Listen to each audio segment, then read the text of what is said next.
Bonjour mesdames et messieurs, très heureux de vous retrouver. C'est jeudi 7 mars pour décortiquer de nouveau les grandes questions d'actualité qui sont marquées par la proposition de Martin Fayulu Madidi qui préconise la convocation d'une table ronde dénommée Vérité et cohésion nationale.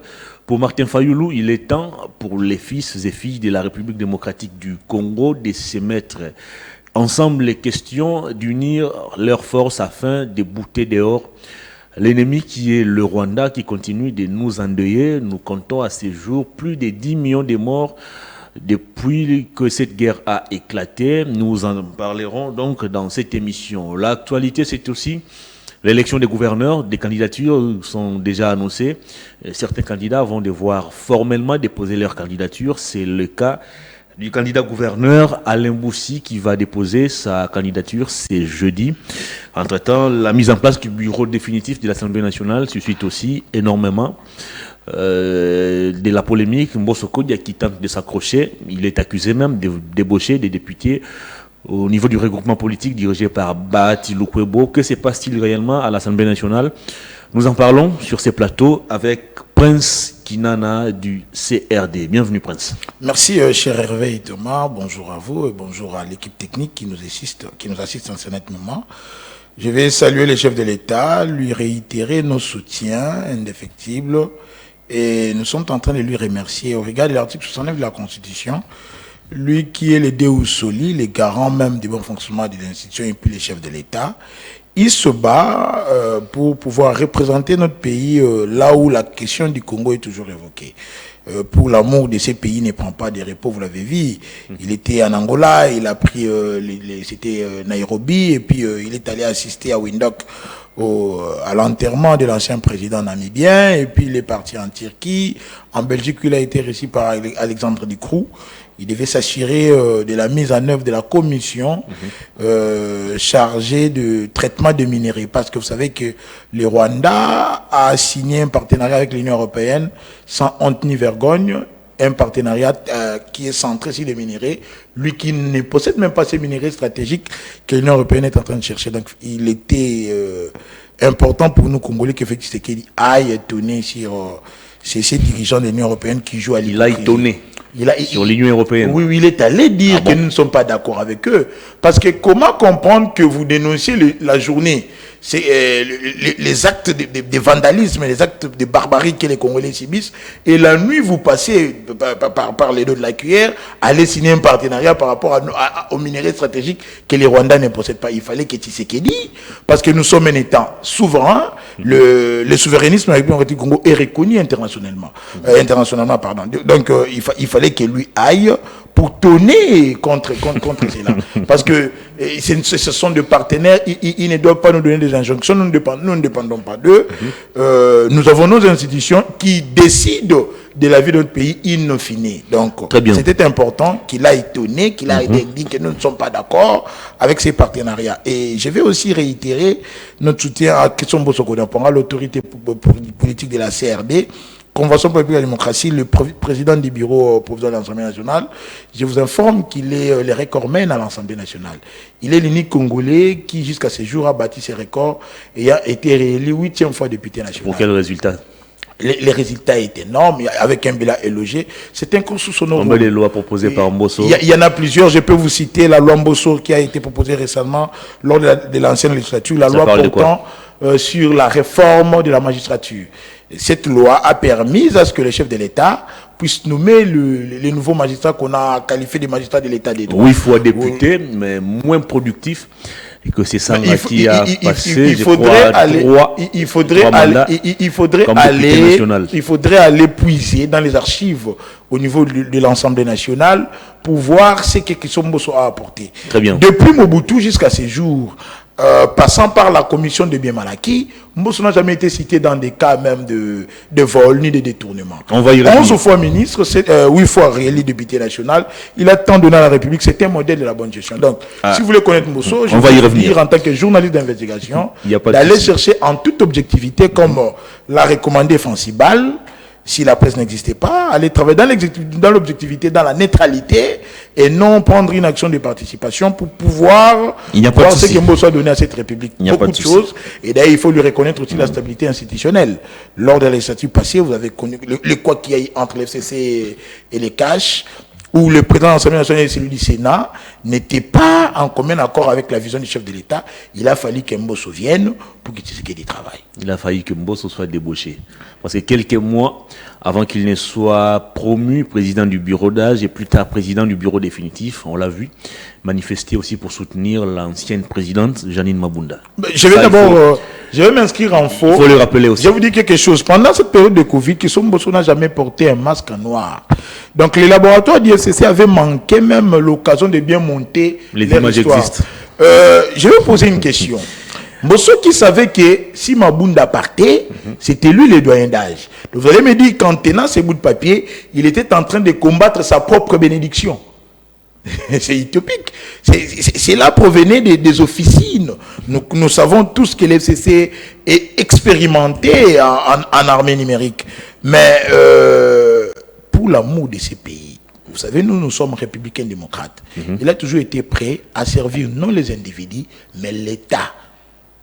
Voilà pourquoi, lorsqu'en 97, il quitta, il est allé accompagner le maréchal jusqu'à l'aéroport, il traversa via Brazzaville, à côté de Fadenhaus, ici, la résidence parlementaire, il a pris une pirogue pour atteindre Brazzaville, il est allé s'installer en Côte d'Ivoire, où il a enseigné les cours de sciences politiques à l'université d'Ikokoudi en Côte d'Ivoire, et puis en France, à l'Institut de Paris, il a enseigné les cours de l'histoire politique et ça reste à vérifier. Il a voulu lui-même rentrer au pays, prendre tous les risques pour venir postuler en tant que sénateur. Merci beaucoup. Donc, il est toujours prêt à servir cet État-nation et il a toujours fait de main de maître. Christophe Mbosso, lorsqu'il y a eu des détournements avec le mouvement... On va y revenir. Il a été mis comme ministre de Mines pour être rétrogradé, si on peut appeler cela rétrocession, comme ministre des Sports. Merci pour beaucoup. Gérer les grands projets des stades de Merci. que vous voyez aujourd'hui. On va parler de Mbosso quand il s'agira d'aborder la question de la mise en place du bureau définitif. Merci beaucoup, cher. Mais avant de parler de Martin Fayulu qui préconise la tenue d'une table ronde, une question d'observation. Au sein de l'Union sacrée, un constat se dégage que vous, communicateurs des partis politiques, vous, communicateurs de vos différents regroupements qui composent l'Union sacrée, vous n'arrivez pas à maintenir la discipline et l'harmonie au sein de la plateforme qui soutient le président de la République. Vous vous rentrez dedans, vous vous entretuez, vous vous insultez, et on a du mal à comprendre qu'est-ce qui se passe exactement. Tantôt c'est Prince Kinana qui s'attaque à Bahati Lukwebo, tantôt c'est Héritier Ngachi qui s'en prend à Vital Kamere, tantôt c'est un communicateur d'Engobila qui s'en prend à Augustin Kabouya. Finalement, qu'est-ce qui explique ces désordres, si on peut l'appeler ainsi? Je vais d'abord recadrer les choses. L'Union sacrée est une plateforme électorale et de gouvernance. Une plateforme de forces politiques. Plus de 500 forces politiques se sont réunies ensemble pour pouvoir soutenir le chef de l'État, sa vision politique aussi, et ainsi amener le pays vers la réelle émergence pour obtenir cette indépendance économique tant rêvée. Mais étant dans une union ou dans une alliance avec ces 500 partis politiques, nous appartenons chacun de nous à une famille politique propre. Prince Kinana Silumbaza est porte-parole de la CRD, Convention pour la démocratie des questions engagé pour mission de communiquer, de défendre mon parti politique, de vendre ses idéaux, de venir parler sur le projet de société de ce que incarne la CRD. Alors lorsqu'il y a des mensonges distillés au nom de la CRD, je suis mieux placé en tant que personne, pense qu'il en a sur le mandat que je suis, de mieux restituer cette vérité pour ne pas que le patriarche de la République ou mon autorité politique soit souillé. Kinana, en tant que porte-parole, a une mission, vendre la CRD, mais maintenir aussi Christophe Mbosso pur et sans tâche. C'est-à-dire, s'il y a quelqu'un qui vient amener des incongruités sur la place publique, amenant des hérésies et des mensonges, c'est à Kinana de pouvoir établir les faits. Mais pourquoi et lorsque cette personne commence à attaquer, on n'avait jamais vu Kinana doit contre-attaquer pour un communicateur du PPRD PPRD s'en prendre à l'autorité morale de l'AFDC, par exemple, ou un communicateur de l'AFDC s'en prendre à un cadre du PPRD. Pourquoi c'est désordre? Parmi les idéaux que nous prenons au sein de l'Union sacrée, passe des journées entières à tirer sur Bahati Lukwebo. Prince Kinana passe des journées entières à défendre son parti politique et à balayer tout mensonge venant du camp de Bahati. Parce que vous devez comprendre que il y a de ces gens qui sont tellement sadiques et pervers qui pensent de journées entières pouvoir souiller les autres aussi dans l'opinion nationale et internationale. Vous vous réveillez ces 4 matins, il y a une réunion qui se tient. Un monsieur qui a été député national de Sirkwa, questeur à l'Assemblée nationale, à la législature en 2006, je parle de Bahati Lukwebo, qui dit Mbosso a tenu une réunion pour pouvoir débaucher les députés de moins de 50 ans. Avait-il menti? Pour s'éterniser. Ce sont des mensonges. Les réseaux parlementaires des jeunes, à l'Assemblée nationale, il existe 3 réseaux de parlementaires. Ce sont des structures informelles mais connues, reconnues par l'Assemblée nationale. Reconnu même par les députés. Il existe les réseaux parlementaires de jeunes, constitués de députés de moins de 50 ans. Il existe les réseaux parlementaires de femmes et les réseaux parlementaires de vieux qu'on appelle le comité des sages.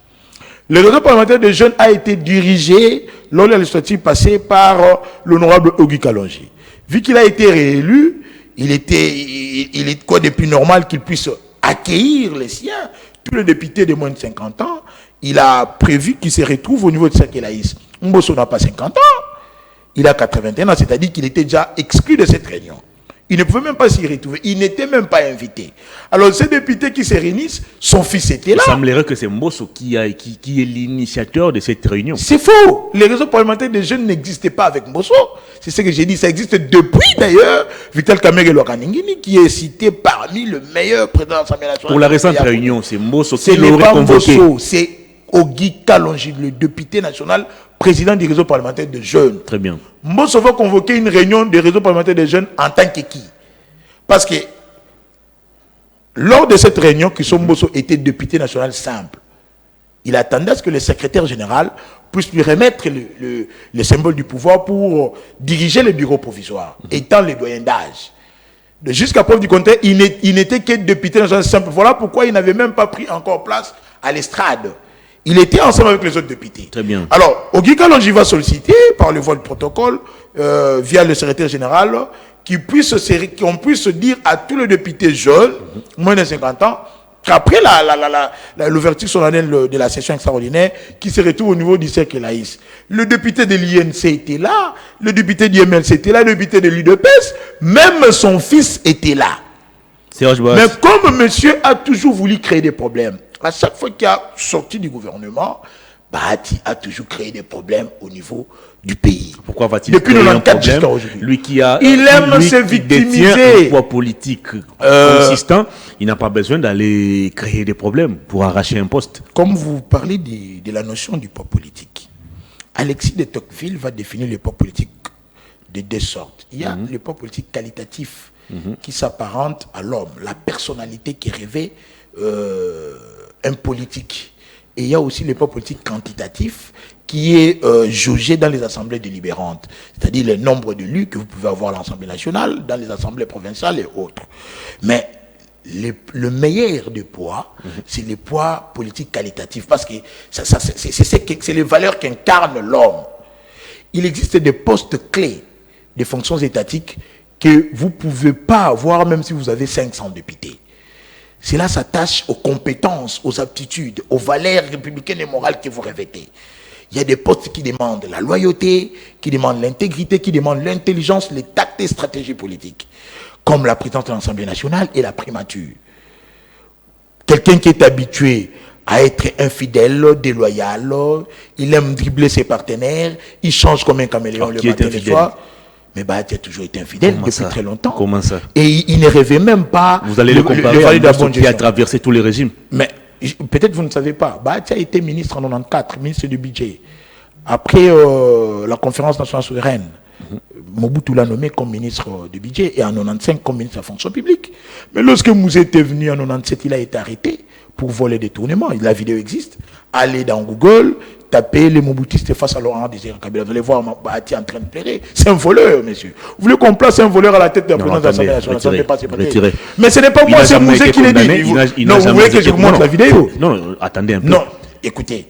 C'est Prince Kinana qui était face à Bahati ou c'était Mouzé? On doit être conséquent lorsque nous prenons la parole sur la place publique. Mais je suis... Il n'y a que la justice qui est habilitée à décrire une infraction. La constitution congolaise reconnaît le président de la République chef d'État comme le magistrat suprême. Mouzé qui prend la parole devant ses Mobutistes, il leur dit... Mouzé a géré le pays dans quel contexte? Pas des constitutions. Mais il était président de la République, monsieur. Il était qui? Il était qui? Non, mais il ne revient pas au président de la République de décrire une infraction. Il était qui? Président de la République, bien sûr. Président de la République, bien sûr. Voilà. Il n'était pas magistrat ou juge. Ce n'était pas lui qui les avait jugés.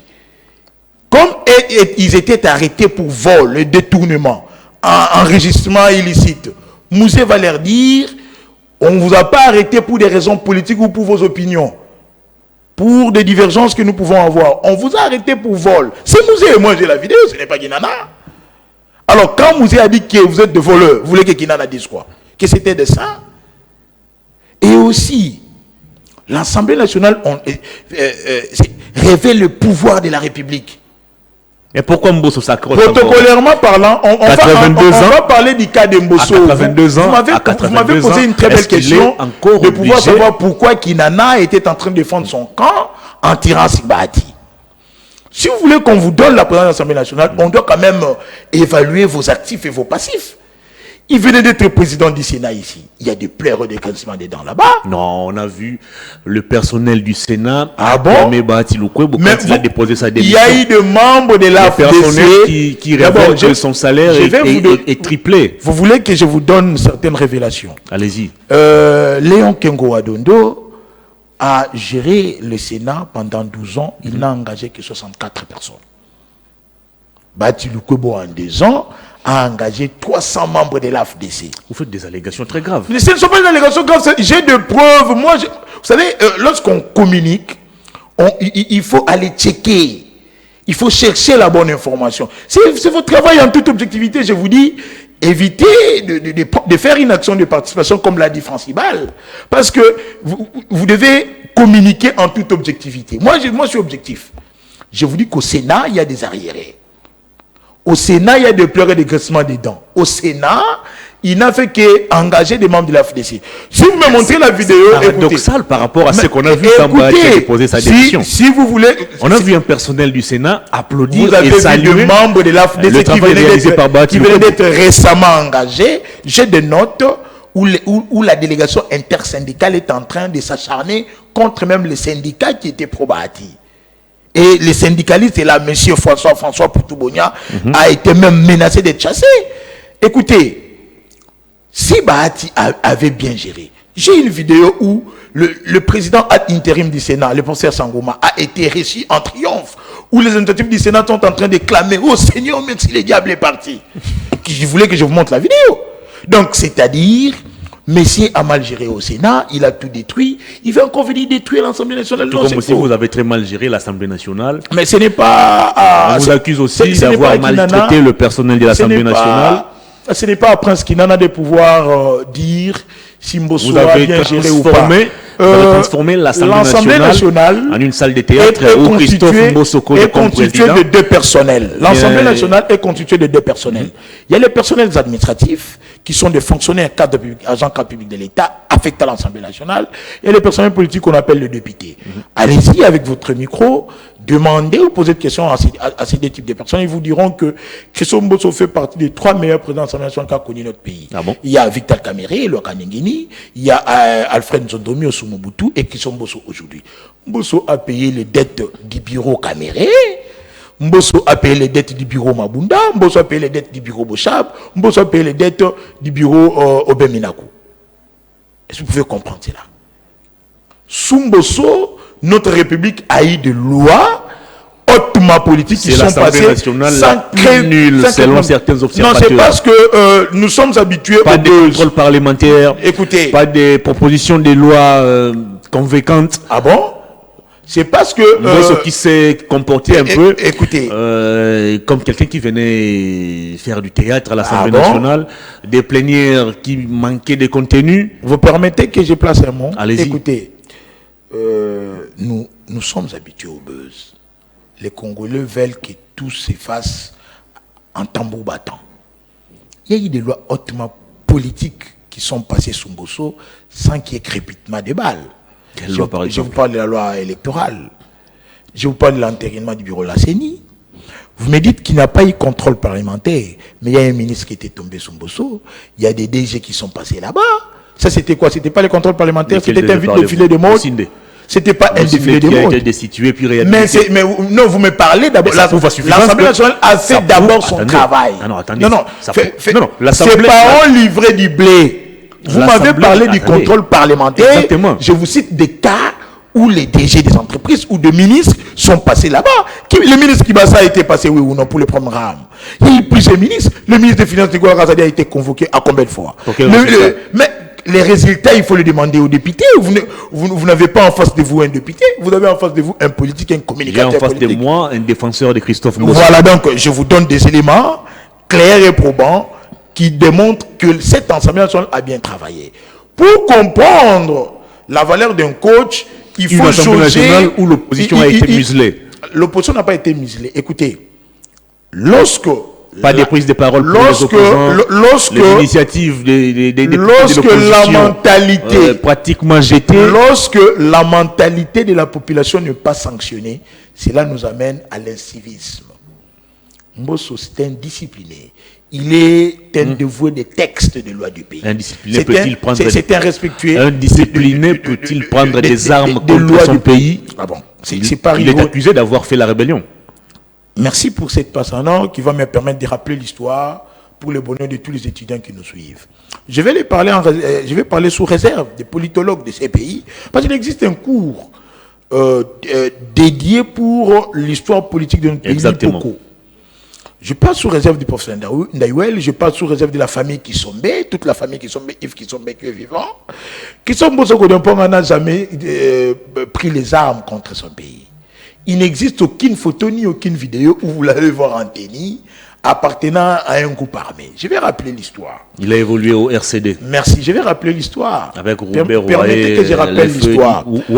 Lorsque en 97, Mouzé va venir, Mbosso laisse le marshal Mobutu à l'aéroport, il vient traverser via la résidence parlementaire pour arriver à Brazzaville. Il était professeur en Côte d'Ivoire, il enseignait les cours de sciences politiques. Ça vous l'avez dit. Voilà. Il chevauchait entre la Côte d'Ivoire et la France. Il y a eu des diplomates belges et américains qui sont venus lui voir. Chez lui à la maison. Ils lui disent, nous voulons pacifier le Congo. La deuxième guerre du Congo, après la mort de Laurent Kabila, Joseph Kabila est venu, il a voulu pacifier, appeler tous les groupes armés qui viennent autour d'une table pour qu'ils puissent co-gérer avec eux. Le Belge et l'Américain vont venir avec Kisombe, le père Kisombe. Je ne sais pas encore son nom, on va demander même à un aîné, à Lemadilou qui nous suit, je les salue. Il lui propose de rentrer pour permettre au RCD, il n'était pas seul, lui avec Papa Kisombe, d'arriver à Kinshasa sans qu'il y ait effusion de sang. Donc jouer comment dirais-je, les négociateurs entre le pouvoir de Kinshasa, qui était dirigé par Kabila, et les Rouberois. Rouberois a été ministre ici, n'a jamais été arrêté. C'est comme ça que Mbosso et Kisombe vont prendre les risques de rentrer au pays. Ils rentrent pour pouvoir permettre au RCD de quitter Goma et d'arriver à Kinshasa, ainsi parler avec Kabila. Voilà pourquoi lorsque Kabila et les groupes armés sont allés à San City, Mbosso n'est jamais parti. Il a été récompensé comme sénateur parce qu'il a joué le rôle d'un pacificateur. Donc, ce n'est pas ironie d'histoire que nos jeunes gens, parce que vous savez, au Congo, aujourd'hui, même ceux qui font la cordonnerie peuvent s'adonner à venir faire la politique. C'est les risques que nous prenons. Les non-scientifiques viennent parler politique. Le débat des rues, ce qu'on appelait les fécodis, les débats des maisons, les débats des églises, sont venus maintenant sur de places dans des plateaux de télévision sérieux comme ça. Ils viennent parler de l'histoire politique qu'ils ne maîtrisent pas. Et ce n'est pas de leur faute. C'est parce que pour la plupart de leurs autorités morales, ils n'ont pas été bien formés. Pour les uns, ils ont même des faux diplômes. Ils s'appellent professeurs sans diplôme. J'aurais appris que Bahati n'a jamais défendu ne fût-ce qu'une demi-thèse pour pouvoir être appelé professeur à l'IEC. Ne fût-ce pas même une demi-thèse. Il a un faux diplôme. Et c'est ces messieurs qui voulaient porter à la tête de l'Assemblée nationale. Tshisekedi a dit... responsable de vos propos. Mais c'est Kinana qui parle. Très bien. C'est-à-dire, Tshisekedi a dit, nous allons gérer pour le bonheur de la population. Allez, on va évoluer. En corrigeant les erreurs du passé. On va évoluer. Bahati fait partie de ces erreurs du passé. Parce qu'il n'a pas bien géré au Sénat. Je ne comprends toujours pas cette logique. Vous appartenez à une même famille politique. Vous avez un seul chef qui est Félix Tshisekedi. Mais comment vous n'arrivez pas à coordonner votre communication? Question de dégager une harmonie sur la place publique. Pourquoi vous devez toujours vous entre-déchirer? L'union sacrée, je vous ai dit, parmi les valeurs et les idéaux que nous partageons sur l'union sacrée, il y a les devoirs de vérité. Il y a des choses qui peuvent être Nous avons cette obligation de dire la vérité au peuple, de qui a fait quoi et qui n'a pas accompagné réellement les chefs de l'État. Monsieur Bahati n'a jamais été pour Tshisekedi. Ah bon? Il est là. Bahati qui a été le premier à rejoindre Félix Tshisekedi après avoir claqué la porte du FCC. Et qu'allez-vous dire de Christophe Mbosoko Diampanga? Il est venu après. Et qu'allez-vous dire de Vital Kamerhe Lokaningini? On ne parle pas de Kamerhe. Non. Kamerhe a quitté Kabila depuis toujours. Vous me dites qu'il a été le premier. Non, je parle des derniers ou des dernières écrits FCC. Vous vous contredisez. Parlons en toute objectivité. Écoutez, Bahati est venu. Est-ce que vous savez qui a aidé Bahati accepter au moins qu'il a rejoint Félix Tshisekedi avant Christophe Mbosoko? C'est faux. Parce que le bureau d'aide de l'Assemblée nationale a été mis en place avant même que Bahati ne puisse postuler comme... On va évoluer. Très bien. Écoutez, j'aimerais pas qu'on joue dans l'hypocrisie. Même le pays fait face à l'agression. Il est député élu dans l'Est de la République démocratique du Congo, précisément à Bukavu. C'est un notable, un leader selon lui. Normalement, le leadership... Selon lui. C'est un leader. Non, si nous devons parler du leadership sociologique là-bas... Et son parti politique le prouve. Non, il a toujours plus de députés il est inclus que votre CRD. Non, écoutez, il est inclus. Vous avez à peine 2 ou 3 députés. Permettez que je parle. Je vais arriver. Pratiquement 30 ou plus. Permettez que j'en arrive. Il est inclus dans le leadership de Kamerhe. Ah bon? Si Vital parle à la population de Kivu, et Bahati qui vient parler, c'est la jour et la nuit. Merci. Les jours et la nuit. Écoutez que je vous dise. Vous avez parlé de députés. La CRD qui attend, c'est faux. Ils viennent défiler sur le plateau de télévision pour dire l'alliance pour la famille du chef AFDC Encycle, parce que là, si vous y allez, vous ne trouvez que les Bahati. Alliance pour la famille du chef? Oui, AFDC Encycle. Il y a l'alliance pour la famille du chef, AFDC, et l'alliance pour les enfants du chef, AEDC, les deux regroupements des Bahati. Écoutez que je vous dise, là-bas, il n'y a que les Bahati et les Bahati. Mais nous, les cartels CRD, nous avons 27 députés jusque-là, en attendant que... Pratiquement ce qui se passe dans l'Union sacrée. En attendant que... Il y a l'autre côté Kamerhe qui est accusé aussi de privilégier ces derniers temps sa famille. Qui? Vital Kamerhe. Non, c'est faux. Kamerhe a été contre Didier Kamerhe, qui est instrumentalisé par Maradona pour aller s'aimer les troubles là-bas. Hein? Maradona, c'est qui? Mais le meilleur dribbleur au Congo, vous ne le connaissez pas. Le meilleur dribbleur politique. Ah bon? Il s'appelle Maradona? Oui. Ok, merci. Monsieur qui n'a jamais respecté ses engagements. On va évoluer. C'est Bahati qui a instrumentalisé Didier Kamerhe pour aller postuler. Et vous avez vu Billy Kambale, le secrétaire général. Mais comment Bahati, qui n'est pas de l'UNC, va influencer quelqu'un qui n'est pas de son parti politique à briguer un poste qui ne revient pas à sa famille politique? De la même manière qu'il a voulu priver à Madame Adel Kainda Maïna de pouvoir profiter de ses droits les plus légitimes auprès du chef de l'État. Merci. De la même manière qu'il a combattu Steve Mikaï, de la même manière qu'il a combattu Nenen Koulou, de la même manière qu'il combat toujours ceux qui parlent République. J'aimerais qu'on puisse nous donner, vous et moi, un exercice pour le bonheur de tous ceux qui nous suivent, les étudiants et autres. j'aimerais qu'ils entrent sur Google et que nos amis qui vont nous suivre de l'AFDC viennent répondre sur ces plateaux. Il y a eu un jour où M. Bahati est allé inaugurer une boucherie en Ouganda.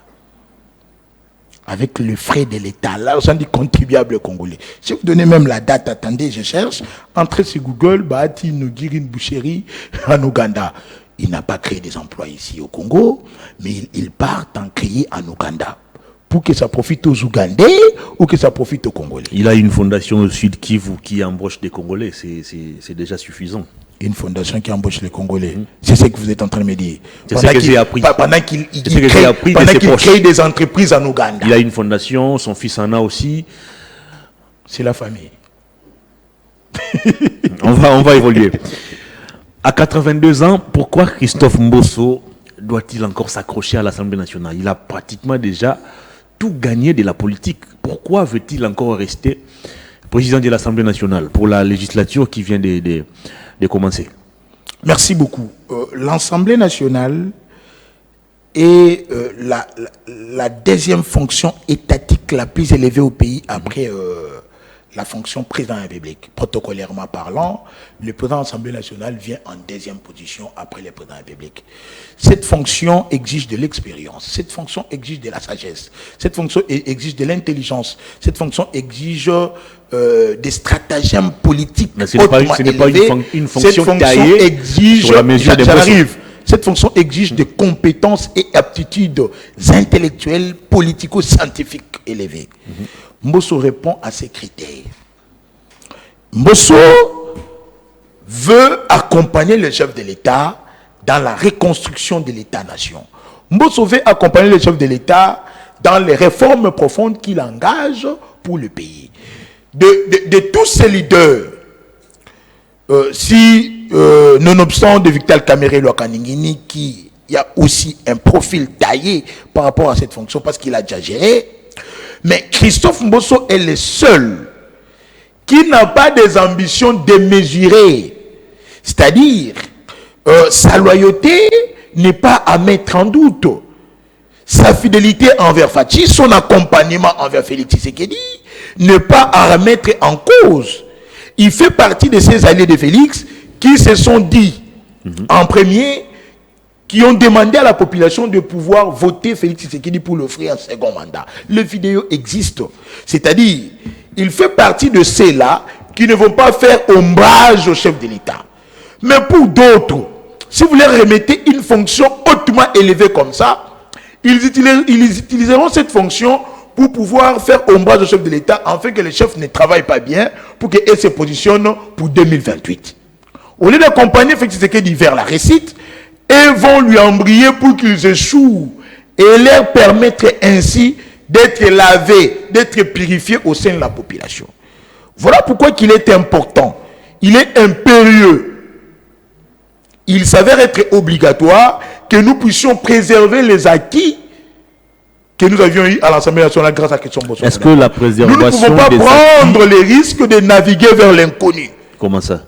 C'est-à-dire placer une autre personne que Christophe Mbosso à la tête de l'Assemblée nationale. Mais pourquoi? Parce qu'ils ont formé un duo qui a permis à ce que les choses fonctionnent nettement au niveau du pays. Est-ce que dans la famille Union Sacrée, outre Mbosso Kodia, il n'y a pas un autre Congolais qui remplit les critères ou qui a le profil pour diriger l'Assemblée nationale? Mais je vous ai dit, ils peuvent tous en avoir. Mais il y a de ces qualités que lui a. Il n'est pas disposé à faire ombrage à Félix Tshisekedi. Mbosso ne va rien gagner. Il cherche à faire ombrage au président de la République. Mais les autres, mais écoutez. Qui par exemple? Comme Bahati. Il a été président du Sénat. Il n'a jamais créé des problèmes. Vous savez que Bahati n'a pas bâti campagne pour Fachi? Comment ça? Je vais vous donner des révélations ici. Ils arrivent à Bukavu, Vital Kamerhe vient lui dire, réveillez-vous, Kouloutou, on va aller faire campagne. Il dit, je n'ai pas reçu l'argent. Et lorsqu'il va aller tenir le meeting, écoutez son discours. Peuple congolais, pardonnez-nous, pardonnez-nous les erreurs de gestion qu'on a connues au sein de l'Union Sacrée. Permettez à ce que vous puissiez élire le fils de l'AFDC. Il pensait que c'est Katumbi qui allait passer. Il faisait les yeux doux à Katumbi. Ah bon? Parce qu'il était un pied dedans, un pied dehors. Pendant que Kaméré et les Mbosso se sont affirmés et les Bemba, pressant Fachi, de village en village, de ville en ville, territoire en territoire pour que Tshisekedi soit réel. Merci. Alors vous allez me dire, une telle personne, nous allons lui donner une fonction hautement politique. Merci comme ça, beaucoup. pour pouvoir venir faire ombrage au chef de l'État. Nous ne pouvons pas prendre les risques Je dois vous libérer. Je dois vous libérer. Alors, avant que vous puissiez me libérer, je sais qu'on va laisser les plateaux à nos amis qui sont venus nous rejoindre. J'aimerais placer un mot par rapport à la question que vous m'avez posée sur Fayulu. Convocation d'une table ronde. J'ai lu cette initiative parce que l'opposition aujourd'hui s'est rendue compte qu'elle est impopulaire, que cette opposition manque de discours, cette opposition n'a pas d'assise sociale, cette opposition n'a pas de contre-alternative par rapport à celle qui est proposée par la machine Union Sacrée. Aujourd'hui, l'opposition de Tshisekedi se retrouve dans la brousse. Elle est redevenue une opposition armée. Tous ceux qui s'opposent à Tshisekedi, soit ils financent des rébellions, soit ils sont avec Kagame, soit ils deviennent rebelles eux-mêmes. Je veux parler des Nanga, je vous parle de Mamba, je vous parle du M23, je vous parle de Kagame, je vous parle de Katumbi. Mamba a rejoint la rébellion en quittant un parti qui était au pouvoir. Non, c'est faux. C'est faux. Mamba avait déjà démissionné du MLC depuis. Non, faux. Il a quitté le MLC. Je parle à la télévision, j'ai la note. Attendez, il a démissionné du MLC le 19 janvier de cette année. Et il a rejoint le MLC a rejoint le pouvoir depuis 2020. Mais écoutez, quelqu'un qui a quitté les MLC avant qu'il ne parte rejoindre les camps il a quitté un parti au pouvoir. Non, il a quitté un parti en redevenant un individu simple, n'appartenant à aucune formation politique. Mais j'ai la note du MLC. Merci beaucoup, Prince Kimana. Alors, il va rejoindre les M23 en étant libre. Il n'était plus encore membre du MLC. Là, il faut corriger, il ne faut pas distiller de mensonges. Je n'ai pas distillé de mensonges. J'ai rappelé les faits. Non, le fait qui, selon vous, ou selon nous, s'avère être faux. Vous avez voulu présenter Jean-Jacques Mamba comme cadre de l'opposition. Or, ce n'était pas le cas. C'est-à-dire qu'il avait quitté les MLC et de droit ou par ricochet, il avait déjà quitté l'Union Sacrée. Il a quitté un parti au pouvoir. Pour redevenir indépendant, libre, il se faisait déjà. Merci beaucoup. Doux à Kagame. Donc, c'est-à-dire. Merci beaucoup. C'est si table ronde il y a aujourd'hui, cela va profiter à l'opposition. Comment ça? Non, la table ronde, selon Martin Fayulu, dans l'esprit de Martin Fayulu, c'est pour parler uniquement de la question de l'Est. Il n'a pas évoqué le partage du pouvoir. Mais c'est ce que j'ai dit. Cette table ronde va les laver au sein de l'opinion. Parce que l'opposition manque de discours aujourd'hui. Vous qui hébergez dans votre famille politique des détourneurs, des pilleurs, des gens qui ont été condamnés par la justice pour vol, détournement, corruption, vous ne serez pas lavé par la justice. Là, vous citez Je n'ai cité personne. Ah non, parce qu'il y a des vidéos qui existent. Je n'ai cité personne. Écoutez, nous avons cette volonté de mieux faire les choses. Merci. Ce qui compte en politique, ce sont les solutions que vous venez proposer aux demandes de la population. Merci beaucoup. Ce qu'on appelle l'offre politique ou le projet de société. Merci beaucoup. On en parlera en long et en large prochainement. Dans les quelques minutes qui nous restent, on va prendre la réaction de l'UNC, dont le leader Vital Kaméré est accusé de peaufiner une stratégie macabre. Comprenez, nous sommes en direct, ce sont les aléas du direct. On va donc demander au porte-parole de l'UNC de prendre déjà parole sur ces plateaux. Question de répondre aux allégations qui ont été formulées à l'endroit de leur leader, Vital Kaméré. Il est accusé à ce jour de mijoter contre la sécurité de la République. Ça a été dit sur ces plateaux par un cadre de l'AFDC. D'après lui, Vital Kaméré cherche à mettre ou à semer le chaos dans la province du Sud Kivu. Et sur ces plateaux, nous allons devoir avoir le son des cloches de l'UNC, représenté par M. Alain Madilou. Il est porte-parole, je pense, du parti de Vital Kaméré. Bienvenue, M. Alain. Merci, je vous salue. Laissez-moi saluer également Prince Kimana qui venait de vider la matière, parce qu'il a vraiment éclairé la lanterne pour celui qu'on appelle Maradona. Parce que si on l'appelle Maradona, les Congolais ne comprennent pas pourquoi on l'appelle Maradona. C'est le moins aimé de la famille Union Sacrée, on dirait. Non, c'est les plus problématiques. C'est le plus problématique parce qu'on l'appelle Maradona parce qu'il a marqué. Maradona a marqué un but de la main. Donc c'est un tricheur. Même l'arbitre ne l'a pas compris. Voilà. Donc c'est pourquoi on l'appelle Maradona. Très bien, on va rapidement courir derrière les temps. Vital Kamerhe, accusé à ces jours de vouloir semer le chaos dans la province du Sud Kivu. Si l'UNC ne prend pas ou si l'UNC ne rafle pas le gouvernement, vous répondez quoi à ces allégations? Bon, ce sont des incongruités que je viens ici corriger parce que il faut se dire que le vieux Bahati, normalement, pour sa vie, il devra appeler puis Vital Kamerhe papa. Papa, donc Bahati, il doit appeler Vital Kamerhe papa. Voilà. Lui qui est plus âgé que Vital. Non, il devra l'appeler papa. Pourquoi? Pour tout ce que Vital a fait pour lui. Parce qu'il n'a pas réussi à se faire élire à Katana, son village natal. Aujourd'hui que Vital l'a pris, l'a emmené à Bukavu, il est député. Faut voir dans l'état que Mouzé l'a laissé dans quel état? Il était prisonnier. Il était prisonnier de son état. Parce que Mouzé, en l'emprisonnant, il avait interdit de faire la politique. Il est allé s'acheter une thèse pour devenir soi-disant professeur. Je le mets à défi de nous emmener sa thèse de doctorat ici, qui laisse aux autres... Répondez plutôt aux allégations avant. J'en arrive. Je dis que Bahati doit appeler... Vous pouvez laisser un peu Bahati Lukwebo tranquille. Ce n'est pas Bahati qui a parlé. C'est des Bahati dont il s'agit ici. Non, c'est le cadre de son parti qui a envoyé ces gens pour distiller des mensonges à la télévision, comme quoi Vital Kamerhe aurait dit non. En fait, je voulais en fait évoluer pour que vous puissiez comprendre la quintessence de la chose. C'est-à-dire, Bahati Lukwebo, prisonnier, s'achète une thèse pour avoir un espace parce qu'on avait interdit de faire la politique. Vital Kamerhe, le bienfaiteur de Bahati, le prend, fait de lui questeur à l'Assemblée nationale. Ici, je pense à un vieux, le papa de mon ami Junior Omatuku, que je salue. Il était directeur de cabinet de l'excellence Vital Kamerhe à l'époque.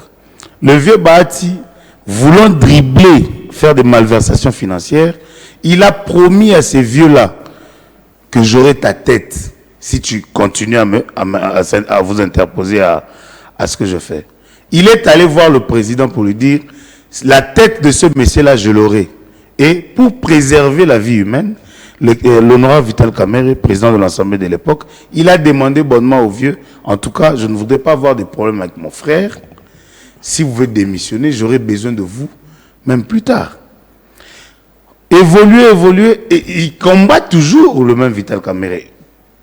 Avant, ici, il y avait un acquittement. Je pense que vous vous souviendrez des images qui ont circulé d'un jeune qui réclamait l'argent que Bahati leur avait promis. Il fallait aller s'opposer à cet acquittement.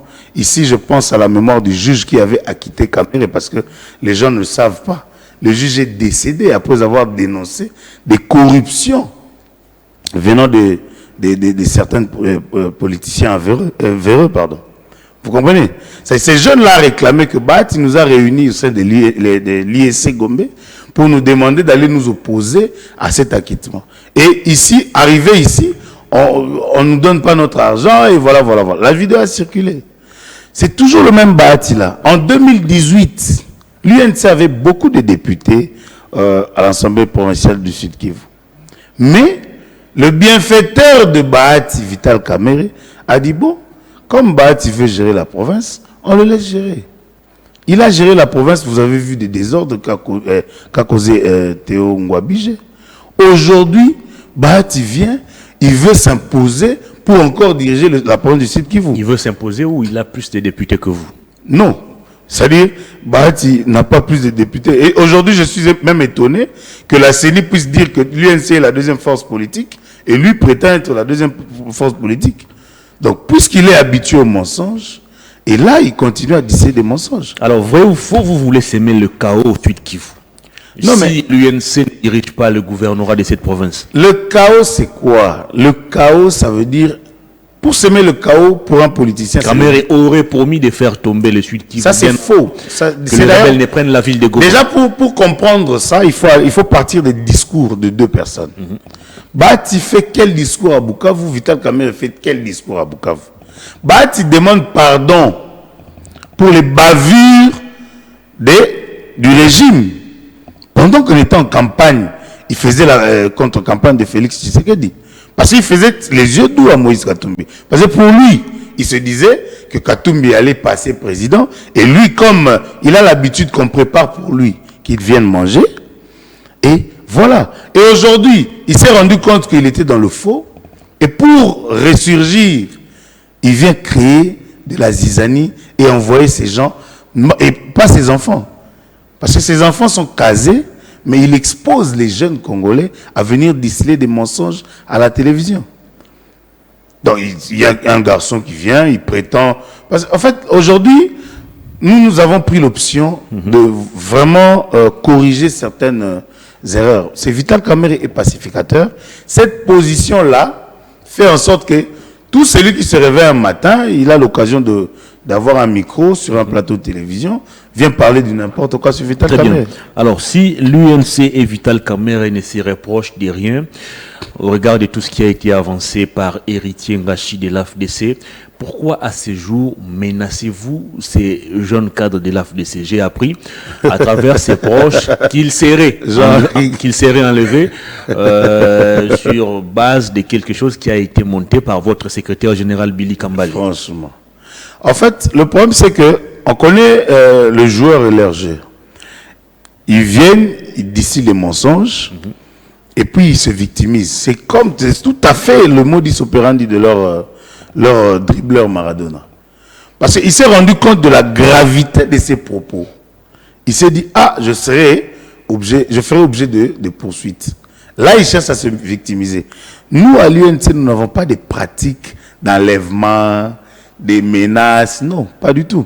Si vous voyez, parce qu'il veut s'accrocher au tweet du CG, le CG était clair.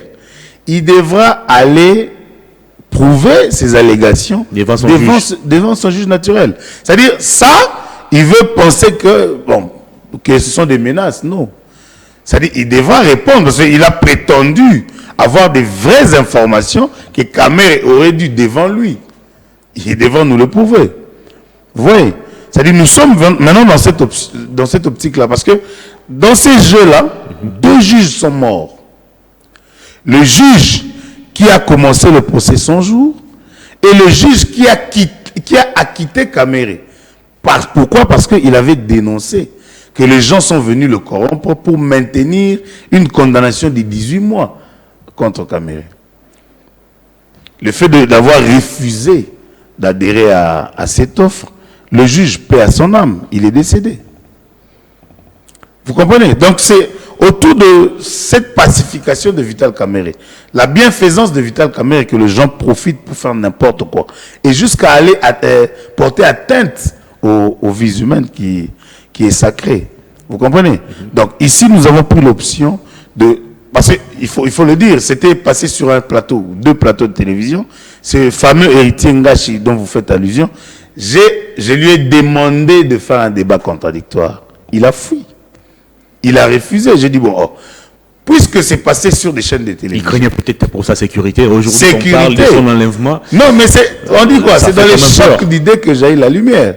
Pourquoi fuir un débat contradictoire si toi tu penses que tu as des véracités des propos de Vital Kamerhe? Alors, est-ce qu'il y a un problème personnel et particulier entre Vital Kamerhe et Modeste Bahati Lukwebo? Non. Il n'y a pas de problème, c'est seulement...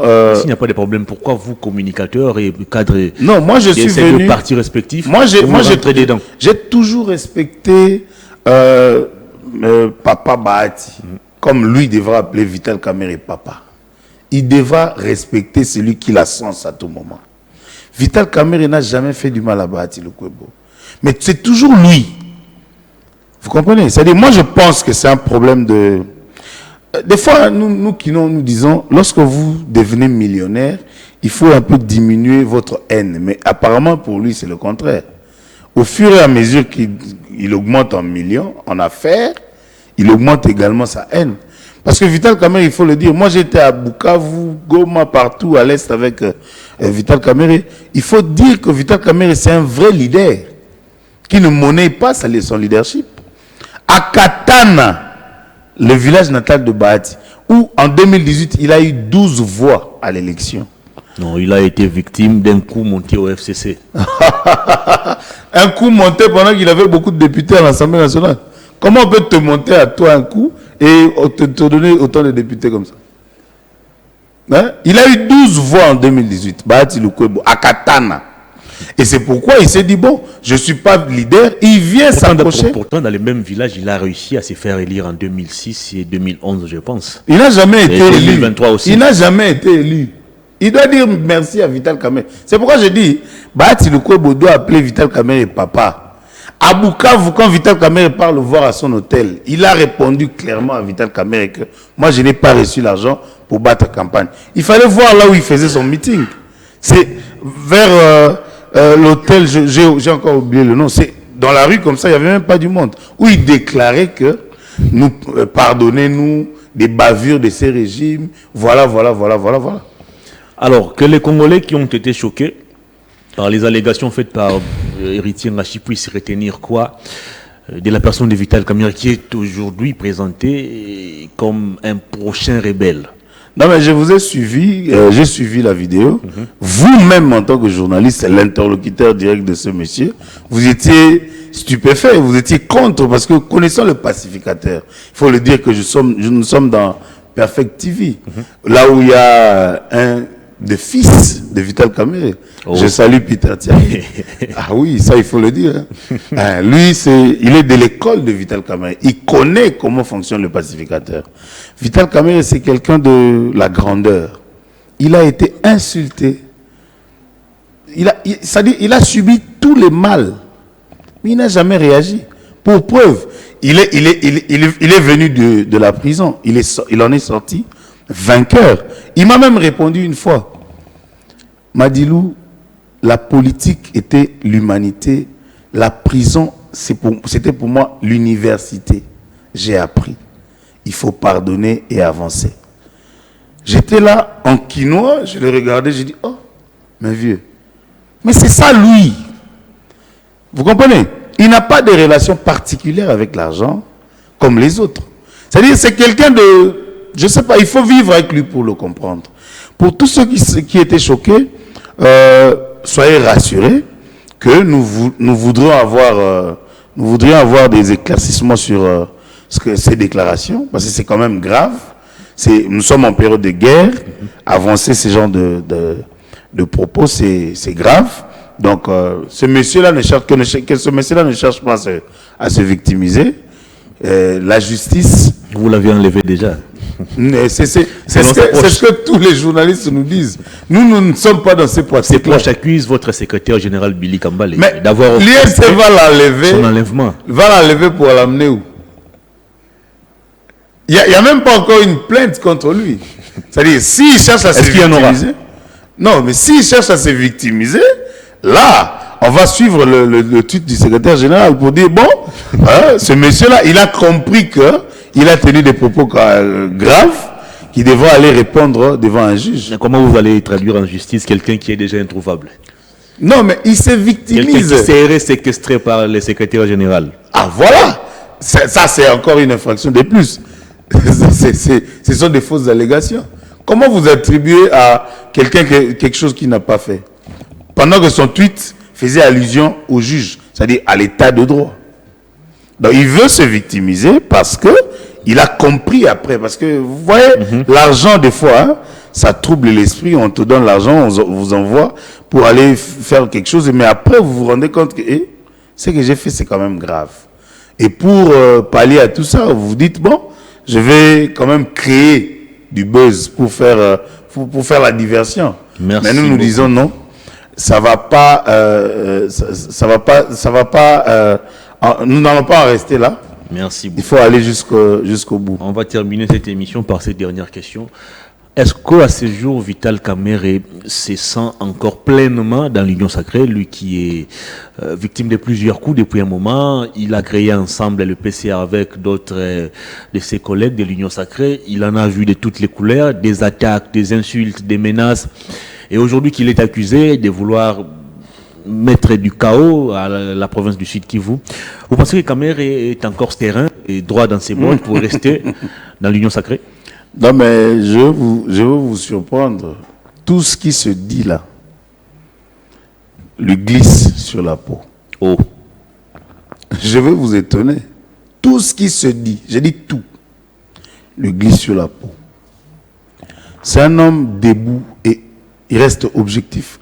Comment vous voulez que quelqu'un qui vient de nulle part avec le chef de l'État puisse le lâcher? Pourquoi? Pour faire quoi après?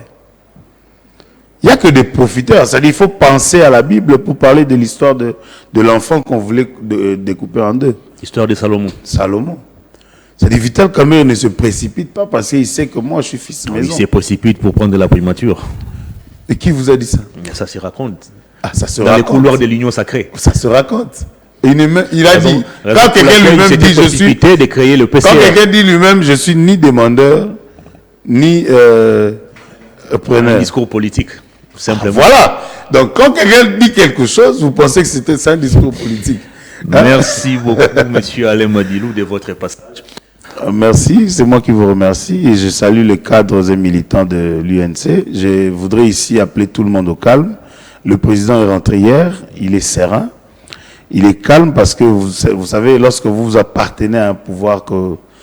c'est comme un enfant, c'est-à-dire c'est votre papa, c'est votre maman. Nous sommes calmes, nous ne nous agitons pas. Merci beaucoup. Nous ne créons pas des fausses informations ou des mauvais propos contre qui que ce soit. Merci. Nous ne venons que répondre et je tiens à rassurer au peuple congolais que ces déclarations-là n'engagent que celui qui l'avait dit. Au moment opportun, on viendra vous communiquer s'il y aura une plainte contre lui pour qu'il puisse nous prouver ce qu'il avait... une plainte contre l'introuvable. Non, mais il s'est fait introuvable. Merci beaucoup. Ça en est fini, mesdames et messieurs. Grand merci à vous pour la sympathique et réelle attention. Merci à toute l'équipe technique. Merci aux invités, Prince Kinana du CRD, de Mbosso Kodia et monsieur Alain Madilou de l'UNC. Je vous retrouve demain vendredi pour boucler la semaine, certainement avec Aristote Ngarim du PPRD. Au revoir. Bonne évasion sur nos antennes.